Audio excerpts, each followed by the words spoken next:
Hi, guys, family, friends, etc., etc. Enjoy the background. It makes my face look really blue. I decided to do something differently this year to kind of connect with all of you and to just kind of help you guys and myself get into the Christmas spirit. As some of you may know, and some of you may not know, I've been dealing with a obnoxious health problem that's just been getting progressively worse and worse and worse. It's not life-threatening or anything, it's just very life-interrupting. And it makes things like doing daily chores really difficult, walking for more than a couple minutes really difficult, which it really has made it difficult for me. I keep saying difficult, but has made it really difficult for me to like get myself into the spirit of things, especially because I can't really clean that well, or like do like massive cleanings like I used to do. I kind of have to do it little bit by little bit, and so it never feels like I've actually picked up anything so much as just shifted it, even though I know I have. So what I decided to do this year is read to you guys Charles Dickens' A Christmas Carol. Part of the reason for that is I have a former classmate from college who every year will post as their status on Facebook, part sentence by sentence the book from the start of December or sometimes after Thanksgiving, depending on how late Thanksgiving is, to basically Christmas, and it always kind of pissed me off that Facebook wouldn't show it to me in order, so I'd be backtracking. So eventually I did buy myself my own book, and I was actually surprised at how short it was. I don't know why I was surprised it was so short. I do know the story. But I guess it's because when you watch the videos, you always expect that there's more, and it's just not being recorded for some reason.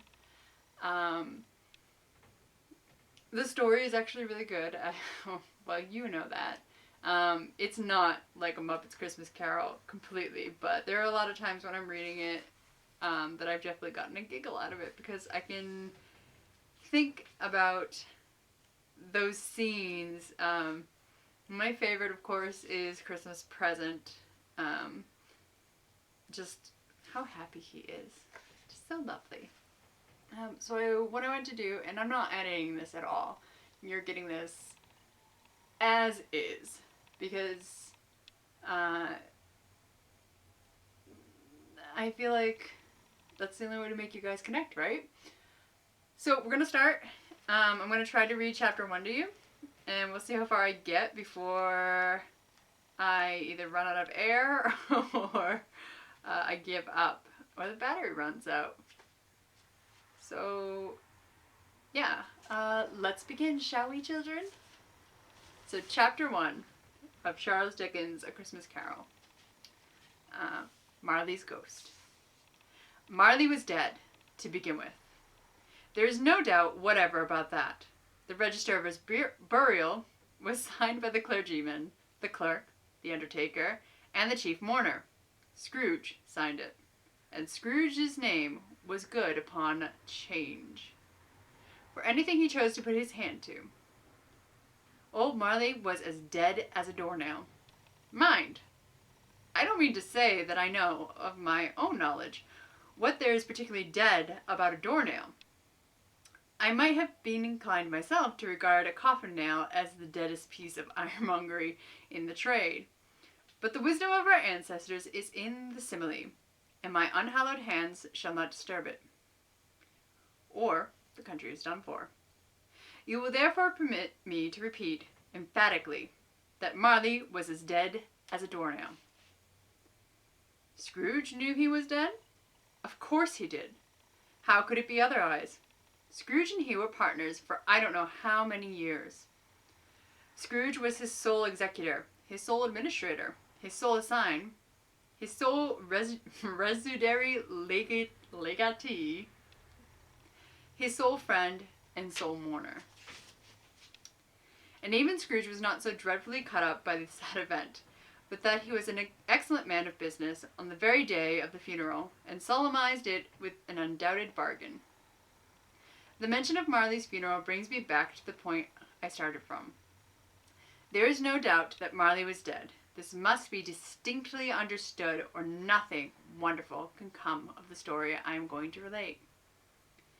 If we were not perfectly convinced that Hamlet's father died before the play began, there would be nothing more remarkable in his taking a stroll at night, in an easterly wind, upon his own ramparts, than there would be in any other middle-aged gentleman rashly turning out after dark in a breezy spot. Say St. Paul's churchyard, for instance, literally to astonish his son's weak mind. Scrooge never painted out old Marley's name. There it stood, years after year, years afterwards. See? Good job, brain, just skipping over words. Above the warehouse door. Scrooge and Marley. Above the warehouse door, Scrooge and Marley. We're doing great, guys. As you can tell, I haven't actually had to read out loud, like, from a book in forever. The firm was known as Scrooge and Marley. Sometimes people new to the business called Scrooge, and sometimes Marley, but he answered to both names. It was all the same to him. Oh, but he was a tight-fisted hand at the grindstone, Scrooge. A squeezing, wrenching, grasping, scraping, clutching, covetous old sinner. That line specifically is one that I can just constantly picture from the Muppets Christmas Carol. Just absolutely. Hard and sharp as a flint, from which no steel had ever struck out generous fire. Secret and self-contained, and solitary as an oyster.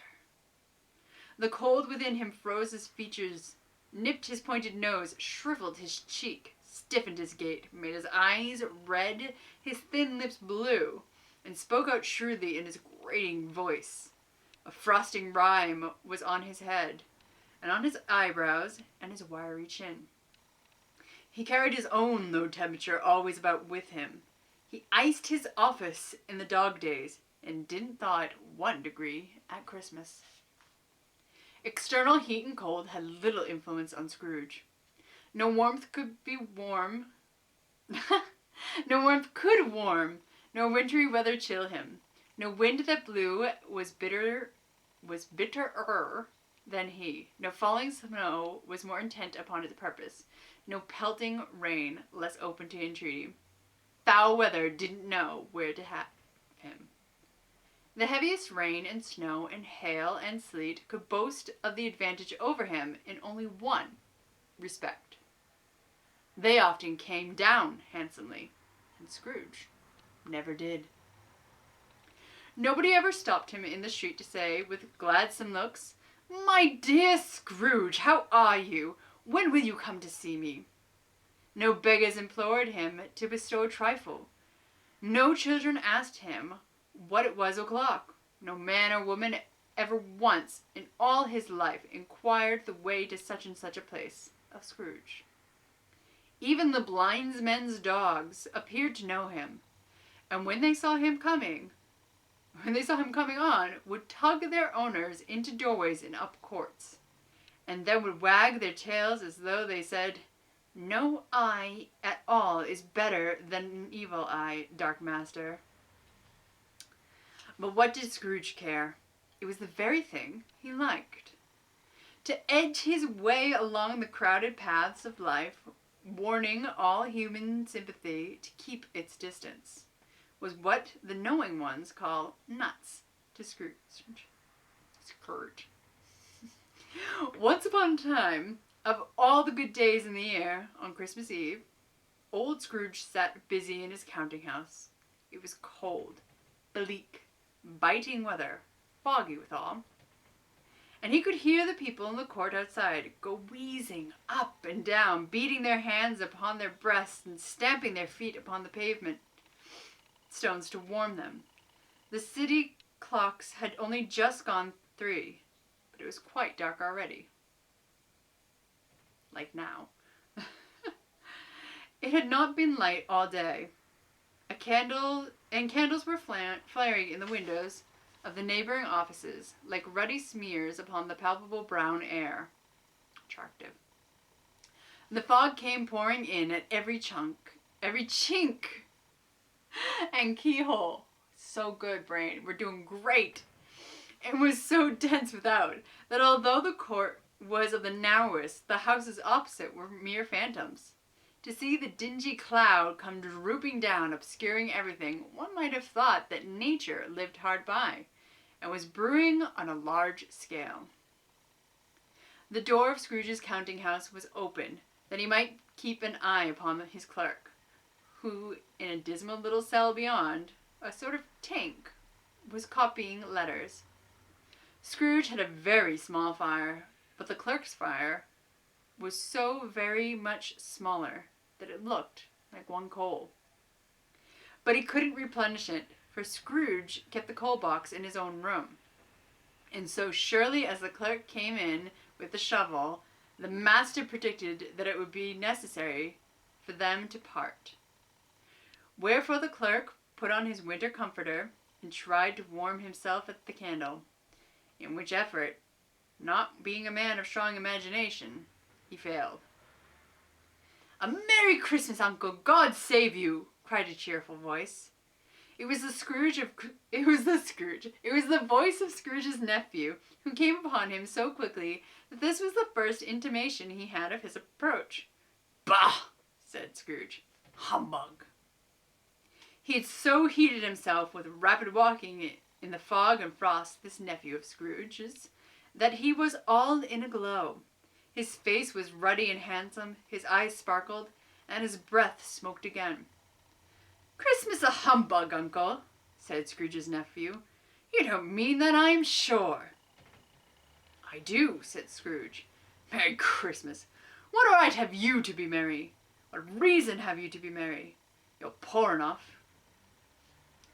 "Come then," returned the nephew gaily. What right have you to be dismal? What reason have you to be morose? You're rich enough." Scrooge, having no better answer ready on the spur of the moment, said "Bah!" again, and followed it up with "Humbug." "Don't be cross, Uncle," said the nephew. "What else can I be," returned the uncle, "when I live in such a world of fools as this? Merry Christmas! Out upon Merry Christmas! What's Christmas time to you but a time for paying bills without money, a time for finding yourself a year older and not an hour richer, a time for balancing your books and having every item in 'em through a round dozen of months presented dead against you?" "If I could work my will," said Scrooge indignantly, "every idiot who goes about with a Merry Christmas on his lips should be boiled with his own pudding and buried with a stick of holly through his heart. He should." "Uncle!" pleaded the nephew. "Nephew!" returned the uncle sternly. "Keep Christmas in your own way, and let me keep it in mine." "Keep it!" repeated Scrooge's nephew. "But you don't keep it." "Let me leave it alone, then," said Scrooge. "Much good may it do you. Much good it has ever done you." "There are many things from which I might say have derived good, by which I have not profited, I dare say," returned the nephew. "Christmas among the rest. But I am sure I have always thought of Christmas time, when it has come round, apart from the veneration due to its sacred name and origin, if anything belonging to it can be apart from that, as a good time, a kind, forgiving, charitable, pleasant time. The only time I know of, in the long calendar of the year, when men and women seem by one consent to open their shut-up hearts freely, to think of people below them as if they really were fellow passengers to the grave, and not another race of creatures bound on other journeys. And therefore, Uncle, though it has never put a scrap of gold or silver in my pocket, I believe it has done me good and will do me good, and I say, God bless it." The clerk in the tank involuntarily applauded. Becoming immediately sensible of the impropriety, he poked the fire and extinguished the last frail spark forever. "Let me hear another sound from you," said Scrooge, "and you'll keep your Christmas by losing your situation. You're quite a powerful speaker, sir," he added, turning to his nephew. "I wonder you don't go into Parliament." "Don't be angry, Uncle. Come, dine with us tomorrow." Scrooge said that he would see him, Yes, indeed he did. He went the whole length of the expression and said that he would see him in that extremity first. "But why?" cried Scrooge's nephew. "Why?" "Why did you get married?" said Scrooge. "Because I fell in love." "Because you fell in love," growled Scrooge, as if that were the only thing in the world more ridiculous than a Merry Christmas. "Good afternoon." "Nay, uncle, but you never came to see me before that happened. Why give it as a reason for not coming now?" "Good afternoon," said Scrooge. "I want nothing from you. I ask nothing of you. Why cannot we be friends?" "Good afternoon," said Scrooge. "I am sorry with all my heart to find you so resolute. We have never had a quarrel, to which I have been a party. But I have made the trial in homage to Christmas, and I'll keep my Christmas humor to the last. So a Merry Christmas, uncle." "Good afternoon," said Scrooge. "And a Happy New Year." "Good afternoon," said Scrooge. His nephew left the room without an angry word, notwithstanding. He stopped at the outer door to bestow the greetings of the season on the clerk, who, cold as he was warmer than Scrooge, for he returned them cordially, nicely. "There's another fellow," muttered Scrooge, who overheard him. "My clerk, with 15 shillings a week and a wife and family, talking about a Merry Christmas. I'll retire to Bedlam." This lunatic, in letting Scrooge's nephew out, had let 2 other people in. They were portly gentlemen, pleasant to behold, and now stood with their hats off in Scrooge's office.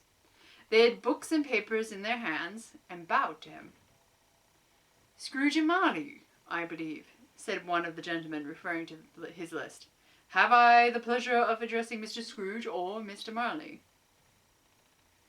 "Mr. Marley has been dead these 7 years," Scrooge replied. "Dead? He died 7 years ago this very night." "We have no doubt his liberality is well represented by his surviving partner," said the gentleman, presenting his credentials. It certainly was, for they had been 2 kindred spirits. At the ominous word liberality, Scrooge frowned and shook his head and handed the credentials back. "At this festive season of the year, Mr. Scrooge," said the gentleman, taking up a pen, "it is more than usually desirable that we should make some slight provisions for the poor and destitute, who suffer greatly at the present time. Many thousands are in want of common necessaries.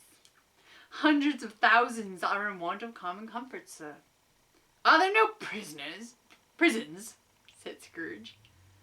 "Plenty of prisons," said the gentleman, laying down the pen again.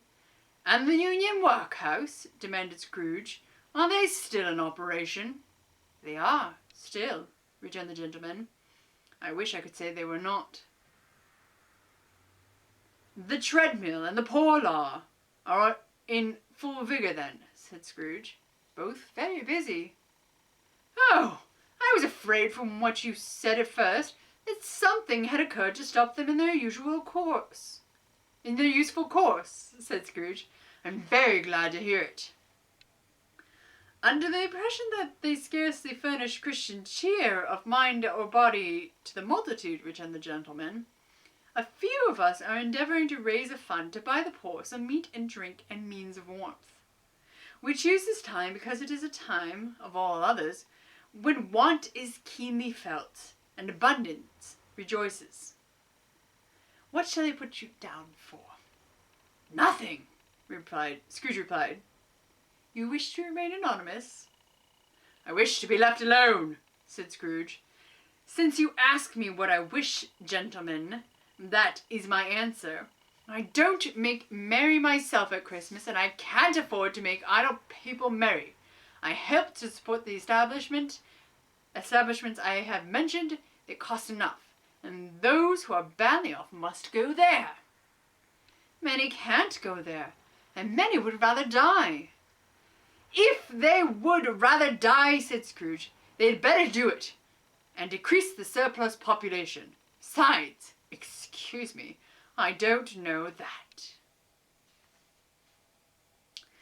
But you might know it, observed the gentleman. It's not my business, Scrooge returned. It's enough for a man to understand his own business and not to interfere with other people's. Mine occupies me constantly. Good afternoon, gentlemen. Seeing clearly that it would be useless to pursue their point, the gentleman withdrew. Scrooge resumed his labours, with an improved opinion of himself, and in a more facetious temper than was usual with him. Meanwhile, the fog and darkness thickened, so that people ran about with flaring links, preferring their services to go before horses and carriages, and conduct them on their way. The ancient tower of a church, whose gruff old bell was always peeping slyly down at Scrooge out of a Gothic window in the wall, became invisible, and struck the hours and quarters in the clouds with tremulous vibrations afterwards, as if its teeth were chattering in its frozen head up there. The cold became intense. In the main street, at the corner of the court, some labourers were repairing the gas pipes, and had lighted a great fire in a brazier, around which a party of ragged men and boys were gathered, warming their hands and winking their eyes before the blaze in rapture. The water plug being left in solitude, its overflowings sullenly congealed and turned to misanthropic ice. The brightness of the shops, where holly sprigs and berries crackled in the lamp heat of the windows, made pale faces ruddy as they passed. Poulterers' and grocers' trade became a splendid joke, a glorious pageant, with which it was next to impossible to believe that such dull principles as bargain and sale had anything to do. The Lord Mayor, in the stronghold of the mighty Mansion House, gave orders to his 50 cooks and butlers to keep Christmas as a Lord Mayor's household should. And even the little tailor, whom he had fined 5 shillings on the previous Monday for being drunk and bloodthirsty in the street, stirred up tomorrow's pudding in his garret, while his lean wife and the baby sallied out to buy the beef. Foggier yet and colder, piercing, searching, biting cold.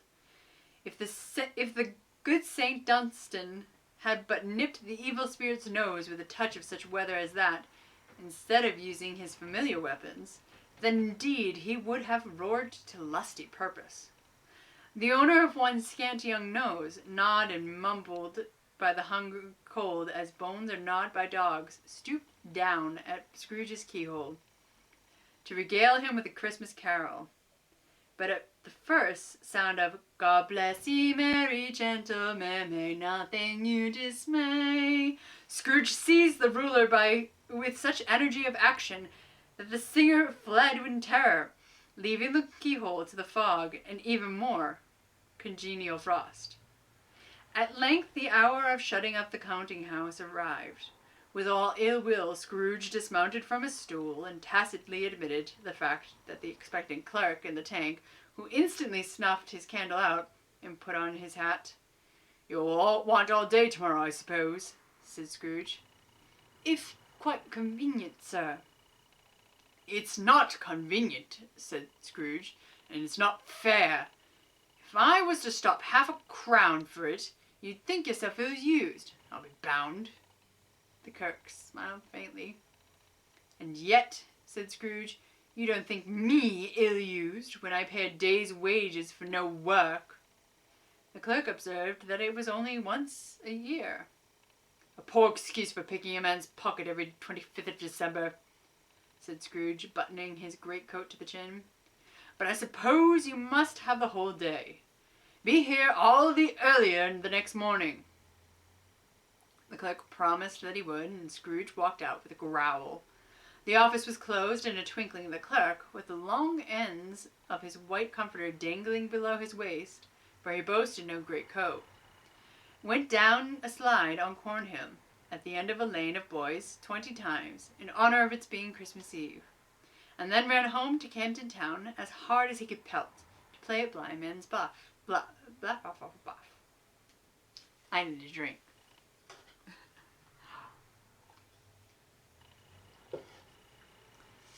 Scrooge took his melancholy dinner in his usual melancholy tavern, and having read all the newspapers, and beguiled the rest of the evening with his banker's book, went home to bed.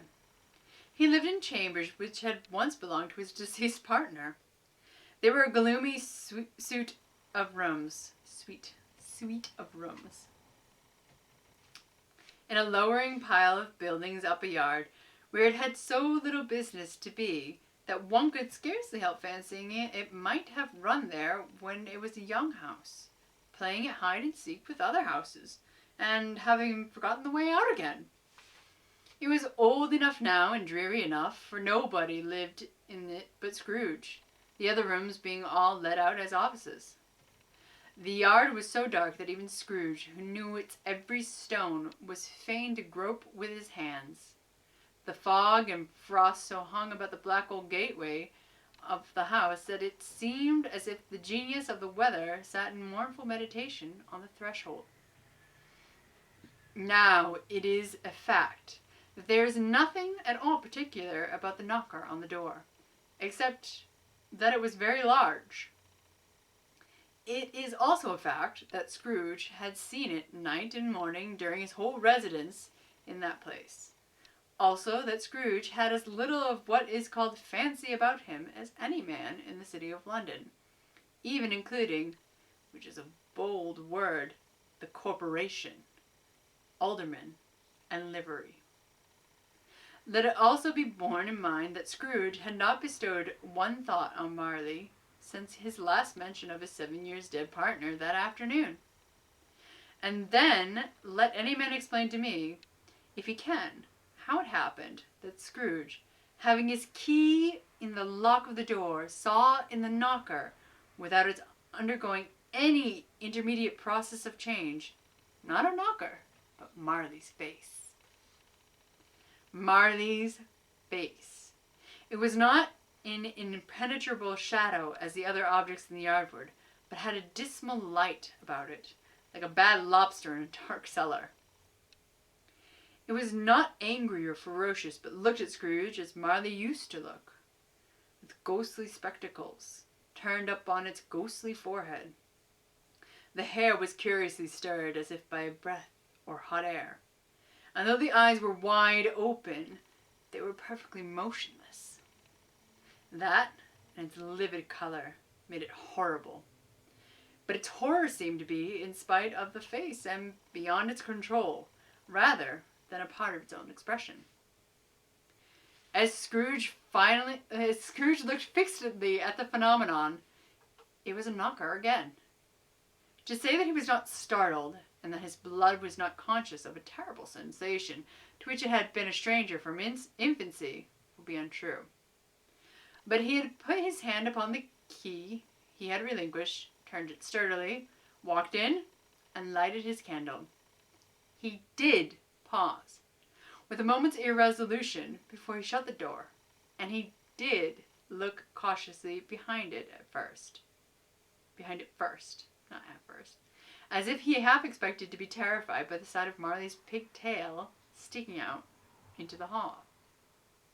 But there was nothing on the back of the door except the screws and nuts that held the knocker on, so he said, "Pooh-pooh," and closed it with a bang. The sound resounded through the house like thunder. Every room above, and every cask in the wine merchant cellars below, appeared to have a separate peal of echoes of its own. Scrooge was not a man to be frightened by echoes. He fastened the door and walked across the hall and up the stairs, slowly too, trimming his candle as he went. You may talk vaguely about driving a coach and six up a good flight of stairs or through a bad young Act of Parliament, but I mean to say you might have got a hearse up that staircase and taken it broadwise, with the splinter bar towards the wall and the door towards the balustrades, and done it easily. There was plenty of width for that, and room to spare, which is perhaps the reason why Scrooge thought he saw a locomotive hearse going on before him in the gloom. Sorry, I skipped down to that second line. I was like, what? Half a dozen gas lamps out of the street wouldn't have lighted the entry too well, so you may suppose that it was pretty dark with Scrooge's dip. Up Scrooge went, not caring a button for that. Darkness is cheap, and Scrooge liked it. But before he shut his heavy door, he walked through his rooms to see that all was right. He had just enough recollection of the face to desire to do that. Sitting room, bedroom, lumber room, all as they should be. Nobody under the table, nobody under the sofa. A small fire in the grate, spoon and basin ready, and a little saucepan of gruel. Scrooge had a cold in his head, up on the hob. Nobody under the bed, nobody in the closet, nobody in his dressing gown, which was hanging up in a suspicious attitude against the wall. Lumber room as usual, old fire guard, old shoes, 2 fish baskets, washing stand on 3 legs, and a poker. Quite satisfied, he closed his door and locked himself in, double-locked himself in, which was not his custom. Thus secured against surprise, he took off his cravat. This is a French word. I don't know. I've only ever read it. Put on his dressing gown and slippers and his nightcap and sat down before the fire to take his gruel. It was a very low fire indeed, nothing on such a bitter night. He was obliged to sit close to it and brood over it before he could extract the least sensation of warmth from such a handful of fuel. The fireplace was an old one, built by some Dutch merchant long ago and paved all round with quaint Dutch tiles, designed to illustrate the scriptures. There were Cains and Abels, Pharaoh's daughters, queens of Sheba's, angelic messengers descending through the air on clouds like feather beds, Abraham's, Belshazzar's, apostles putting off to sea in butter boats, hundreds of figures to attract his thought, and yet the face of Marley, 7 years dead, came like the ancient prophet's rod and swallowed up the whole. If each smooth tile had been a blank at first, with power to shape some picture on its surface from the disjointed fragments of his thoughts, there would have been a copy of old Marley's head on every one. "Humbug!" said Scrooge, and walked across the room. After several turns he sat down again. As he threw his head back in the chair, his glance happened to rest upon a bell, a disused bell, that hung in the room, and communicated for some purpose now forgotten with a chamber in the highest story of the building. It was with great astonishment, and with a strange, inexplicable dread, that as he looked, he saw this bell begin to swing. It swung so softly on the outset, that it scarcely made a sound, but soon it rang out loud. Obviously. But soon it rang out loudly, and so did every bell in the house. This might have lasted half a minute or a minute, but it seemed an hour. The bells ceased as they had begun together. They were succeeded by a clanky noise, deep down below, as if some person were dragging a heavy chain over the casks in the wine merchant's cellar. Scrooge then remembered to have heard that ghosts in haunted houses were described as dragging chains. The cellar door flew open with a booming sound, and then he heard the noise much louder on the floors below, and coming up the stairs, and coming straight towards his door. "It's humbug still," said Scrooge. "I won't believe it." His color changed, though, when, without a pause, it came on through the heavy door and passed into the room before his eyes. Upon its coming in, the dying flame leaped up as though it cried, "I know him! Marley's ghost!" and fell again. The same face. The very same. Marley in his pigtail, usual waistcoat, tights, and boots, the tassels on the latter bristling like his pigtail, and his coat skirts, and the hair upon his head. The chain he drew was clasped about his middle. It was long and wound about him like a tail, and it was made, for Scrooge had observed it closely, cash boxes, keys, padlocks, ledgers, deeds, and heavy purses wrought in steel. His body was transparent, so that Scrooge, observing him, and looking through his waistcoat, could see the 2 buttons on his coat behind. Scrooge had often heard it said that Marley had no bowels, but he had never believed it until now. An odd thing to say. No, nor did he believe it even now.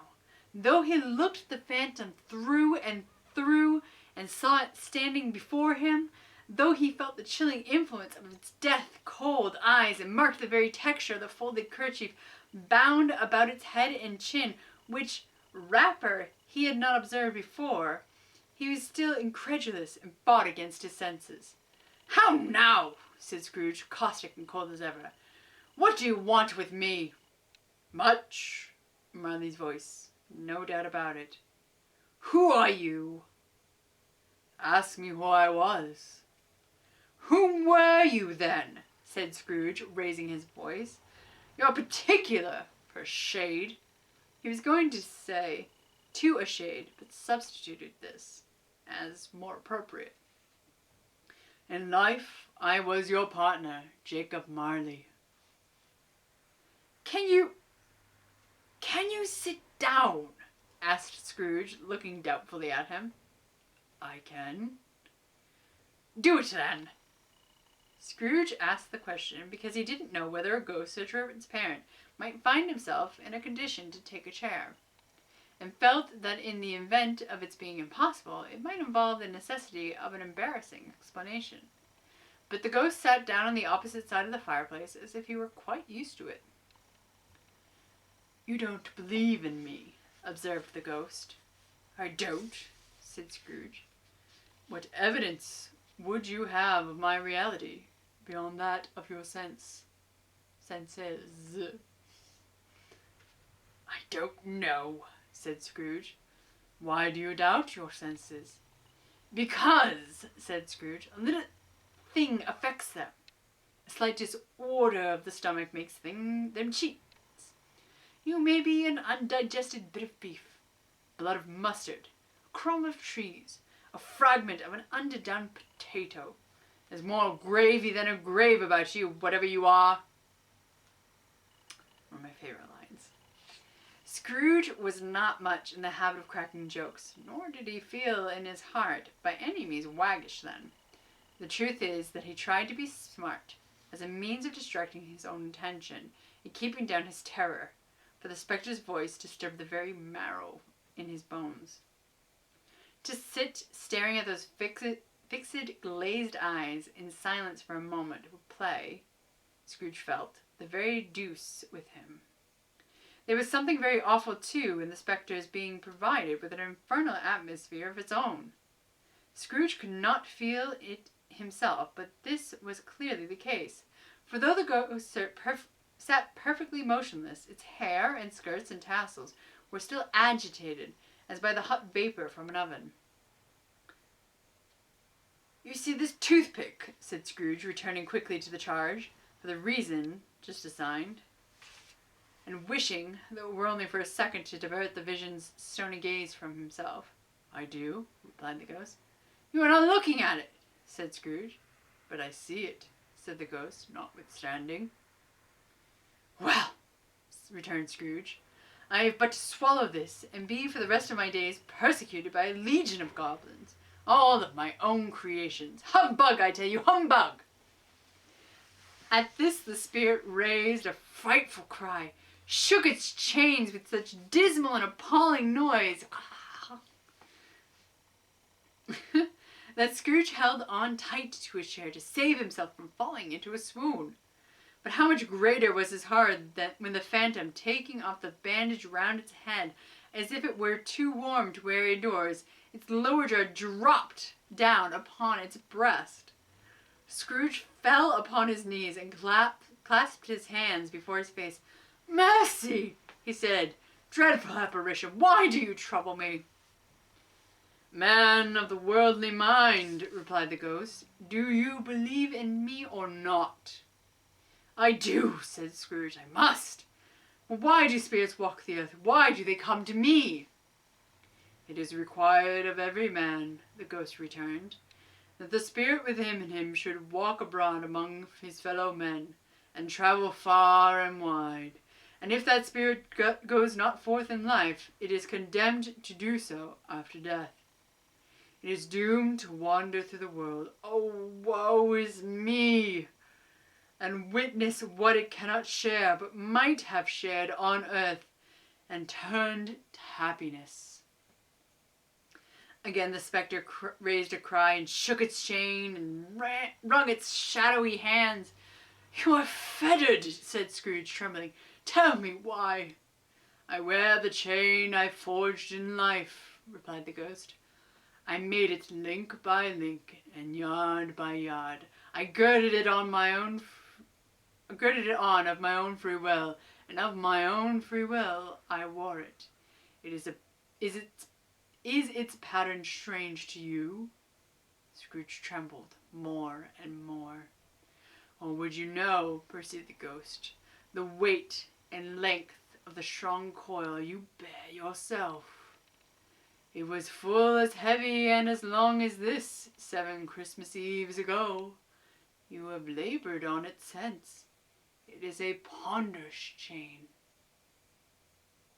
Scrooge glanced about him on the floor in the expectation of finding himself surrounded by some 50-60 fathoms of iron cable, but he could see nothing.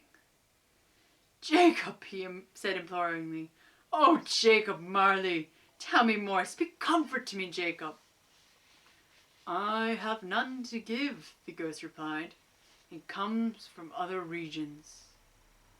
Ebenezer Scrooge, and is conveyed by other ministers to other kinds of men. Nor can I tell you what I would. A very little more is all permitted to me. I cannot rest. I cannot stay. I cannot linger anywhere. My spirit never walked beyond our counting house. Mark me, in life my spirit never roved beyond the narrow limits of our money-changing hole, and weary journeys lie before me." It was the habit with Scrooge, whenever he became thoughtful, to put his hands in his breeches pockets. Pondering on what the ghost had said, he did so now, but without lifting up his eyes or getting off his knees. You must have been very slow about it, Jacob," Scrooge observed, in a businesslike manner, but with humility and deference. "Slow!" the ghost repeated. 7 years dead," mused Scrooge, "and travelling all the time?" "The whole time. Said the ghost. "No rest, no peace, incessant torture of remorse." "You travel fast?" "On the wings of the wind," replied the ghost. "You might have got over a great quantity of ground in 7 years," said Scrooge. The ghost, on hearing this, set up another cry and clanked its chain so hideously in the dead silence of the night that the ward would have been justified in indicting it for a nuisance. "Oh, captive, bound in double iron," cried the phantom, "not to know that ages of incessant labor by mortal creatures for this year must pass into eternity before the good of which it is susceptible is all developed. Not to know that any Christian spirit working kindly in its little sphere, whatever it may be, will find its mortal life too short for its vast means of usefulness. Not to know that the space of regret can make amends for one's life's opportunities missed. Yet such was I, oh, such was I." "But you were always a good man of business, Jacob," faltered Scrooge, who now began to apply this to himself. "Business!" cried the ghost, wringing its hands again. "Mankind was my business. The common welfare was my business. charity, mercy, forbearance, and benevolence were all my business. The dealings of my trade were but a drop of water in the comprehensive ocean of my business. It held up its chain at arm's length, as if that were the cause of all its unavailing grief, and flung it heavily upon the ground again. At this time of the rolling year, the spectre said, I suffer most. Why did I walk through crowds of fellow beings with my eyes turned down, never raise them to that blessed star which led the wise men to a poor abode? Were there no poor homes to which its light would have conducted me? Scrooge was very much dismayed to hear the spectre going on at this rate, and began to quake exceedingly. Hear me, cried the ghost, my time is nearly gone. I will, said Scrooge, but don't be hard upon me. Don't be flowery, Jacob, pray. How is it that I may appear before you in a shape that you can see I may not tell? I have sat invisible beside you many a day. It was not an agreeable idea. Scrooge shivered and wiped the perspiration from his brow. That is no light part of my penance, pursued the ghost. I am here tonight to warn you that you have yet a chance and hope of escaping my fate. A chance and a hope of my procuring Ebenezer. You were always a good friend to me, said Scrooge. Thank you. You will be haunted, resumed the ghost, by 3 spirits. Scrooge's countenance fell, almost as low as the ghost had done. Is that the chance and hope you mentioned, Jacob? He demanded in a faltering voice. It is. I think I'd rather not, said Scrooge. Without their visits, said the ghost, you cannot hope to shun the path I tread. Expect the first tomorrow when the bell tolls 1. Couldn't I take them all at once and have it over, Jacob? Hinted Scrooge. Expect the second on the second night at the same hour. The third upon the next night when the last stroke of 12 has ceased to vibrate. Look to see me no more, and look that for your own sake. You remember what has passed between us. When it had said these words, the spectre took its wrapper from the table and bound it round its head as before. Scrooge knew this by the smart sound its teeth made when the jaws were brought together by the bandage. He ventured to raise his eyes again and found his supernatural visitor confronting him in an erect attitude, with its chain wound over and about its arm. The apparition walked backward from him, and at every step it took, the window raised itself a little, so that when the spectre reached it, it was wide open. It beckoned Scrooge to approach, which he did. When they were within 2 paces of each other, Marley's ghost held up its hand, warning him to come no nearer. Scrooge stopped. Not so much in obedience as in surprise and fear, for on the raising of the hand he became sensible of confused noises in the air, incoherent sounds of lamentation and regret, wailings inexpressibly sorrowful and self-accusatory.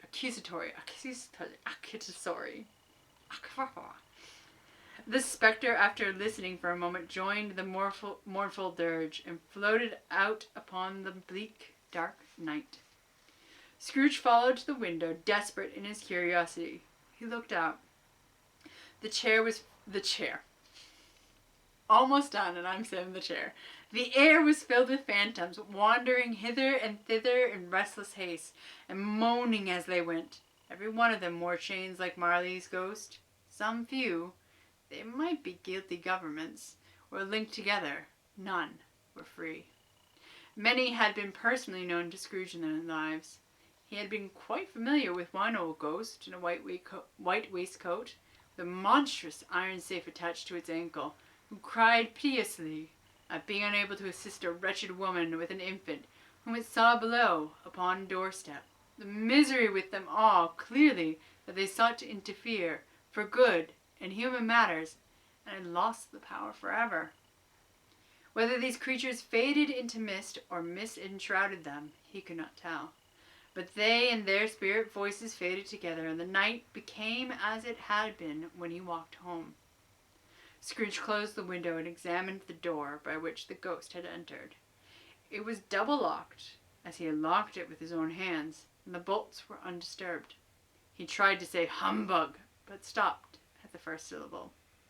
And being, from the emotion he had undergone, and the fatigues of the day, or his glimpse of the invisible world, or the dull conversation of the ghost, or the lateness of the hour, much in need of repose, went straight to bed, without undressing, and fell asleep upon the instant. So that is the end of chapter 1. I think next time I'll probably break the chapter down a little bit, because I actually ran out of memory on my very old little camcorder. Granted, I'm not exactly using the highest quality or highest quantity SD cards with it. I hope you guys liked it. I actually enjoyed making all of my mistakes. It kind of was a bit of a release because, to be perfectly honest, I am a great reader, but I am not a great orator. And there are a lot of words, as you might have noticed, that I've never actually had to say out loud. If I take my time and sound it out in my head and then out of my mouth, then maybe I can get it. But I'm not terribly worried, because those of you who are watching probably don't care, because this is not a professional reading. This is for my friends and family. And speaking of that, just to kind of like add to things, I wanted to do something at the end of everyone, to just kind of connect you to me and maybe tell you something you don't know, or express something you just always thought of. I don't know. Anyway, so I wanted to talk to you about my shirt. So this is actually from ages and ages ago, and I was much bigger then. And most of my family has it except for one brother, James, who's too cool to have matching sweatshirts with his family for a family photo.